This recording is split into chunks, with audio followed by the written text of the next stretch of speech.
It is wonderful when you can go ahead and have the opportunity to play games from the past that you may have missed out on back in the day. One of the companies that really does an amazing job making that happen for people is the team over at Retrobit, and we've got another new one here today. These are the same people behind the re-releases of like El Viento and Deace, along with Hammer and Harry. Well, today we have Majyūō, King of Demons, and this is something that was never available in North America or Europe before. This was a Japan exclusive release for the Super Famicom.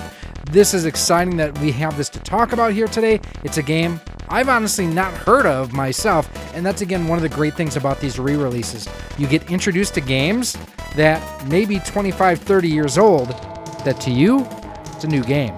So let's go ahead, let's take a look at some of the information that they passed along to us. Majyūō, King of Demons is a 1995 Japanese platform game published by KSS for the Super Famicom. The story is that of a man named Abel who must rescue his wife and child from literal hell. It is a 2D side-scrolling game where defeating bosses allows you to transform into various demons. Released in August of 1995 for the Super Famicom and never released anywhere else. The fanatic bear seeks to resurrect the Demon King by kidnapping Abel's wife, Maria, and daughter, Iria.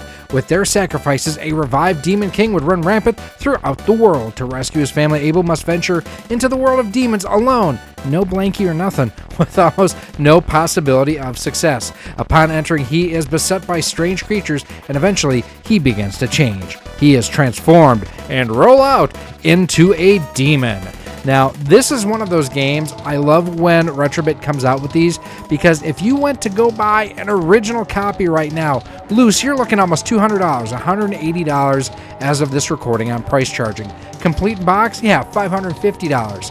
And new in box, $1,448. That is a huge chunk of change. But these you're going to be able to get in the US and North America for $59.99 with this collector's edition. In Europe, it'll be $69.99. And again, this is the first official release outside of Japan. This is the Japanese version of the game translated into English. It includes a Demonic Heart 16-bit cartridge for the Super NES, either NTSC or PAL, a full-colored instruction manual, numbered hardcover magnetic cartridge packaging, and an exclusive embellished celebratory slipcover. Now, pre-orders are open now, today, February the 6th, 2024, through March the 12th, 2024, and they do expect these to hit the shelves for you to have them in your hands in the third quarter of 2024. Now let's take a look at some FAQs on here, because we talked about that it will be an open pre-order window from February 6th to March 12th. Where can you pre-order these from, though?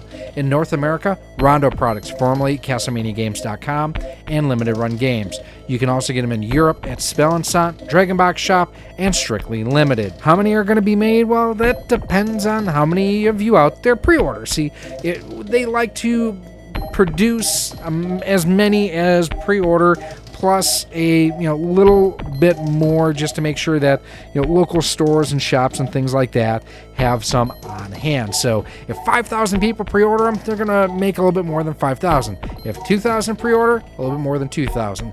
You kind of get the idea there. Now, a lot of people always wonder, will there be a reprint after this one? And they don't plan on reprinting this version again. They intend to keep this version unique as to not confuse it with other versions out there. How do you know if you need to order, or if you are ordering the NTSC or PAL version? They've kept it really simple here. In North America, those retailers, so Rondo Products, Limited Run Games, they're going to take pre-orders for the NTSC North American version, while all European retailers, Spell and Sant, Dragon Box Shop, Strictly Limited, they're taking pre-orders for the European PAL version. The difference between them is the cartridge shape.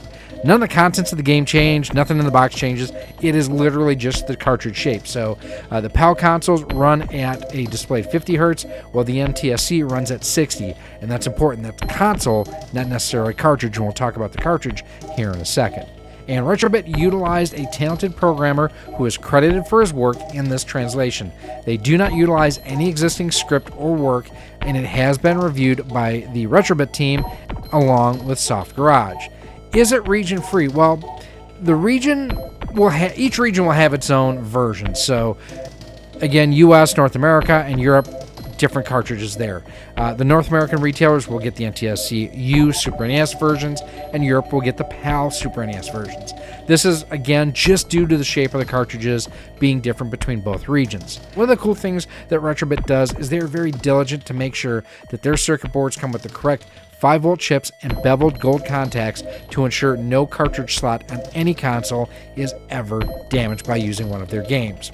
The cartridge is compatible with the original Super Nintendo console and most third-party consoles too. So this includes the Retrobit Super Retro Trio Plus, the Super NT from Analog, and most other third-party consoles. Now some third-party consoles utilize a region selection switch, and you may need to run the game in NTSC 60Hz first and then make adjustments as needed. For PAL versions, it's compatible with the Super NES PAL console as well as, similar clone systems. Now, what about those of you out there like myself? I've got a Japanese Super Famicom. Which version do I order? If you want a version for your Super Famicom, order one from one of the European retailers to receive that PAL version. The only difference is going to be the shape of the cartridge shell. The board itself will detect which console it's in and run at the correct frequency, either 60 Hz or 50 Hz as needed. And this is really cool, is that the original Japanese game has been fully translated into English. In certain dialogues, you might even see a curse or swear word appear. This has been retained. Other than that, it is the same game. I gotta say, I love when Retrobit does this stuff. It is super cool to be able to play a game that was either never released before in the US or never in a physical form outside of Japan. Things like Mega Man the Wily Wars. I now have an officially licensed copy of Mega Man the Wily Wars. Holy Diver. Holy cow, that's a great game.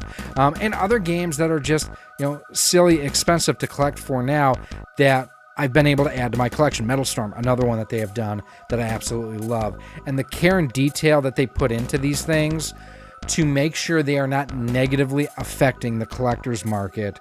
You can't take that for granted. The fact that they go ahead and they do make slight artistic changes to the cartridges, to the artwork, so there's no mistaking a officially licensed reprint here from the original one. So those who have spent the money on the originals, and these suckers ain't cheap, I love the fact that they do that they care about the retro community like that. These are going to be available for pre-order by the time you're seeing this, the day that it goes up, and available for pre-order until March the 12th, 2024. Shipment again will be in Q3 2024 too. Let me know down in the comments, have you ever heard of this? I hadn't. Originally looking at King of Demons, I'm like, is this like a kaiju kind of game? And looking and doing more research into it, it's like, this looks really cool. It almost looks, to me, it reminds me of bits of Holy Diver meets Ghouls and Ghosts or Ghosts and Goblins, and maybe even a little bit of ActRaiser in there too. So this is something that really looks interesting to me, and everything I'm looking at and the research that I've done, this game looks hard as nails. So I will probably die a lot. Now, if you want to check out some of the other videos that we've done talking about these releases from Retrobit and more, I'll have those linked for you up here on the screen. Make sure you check them out because they've got so much cool stuff that I'm sure you're going to see more of in the future.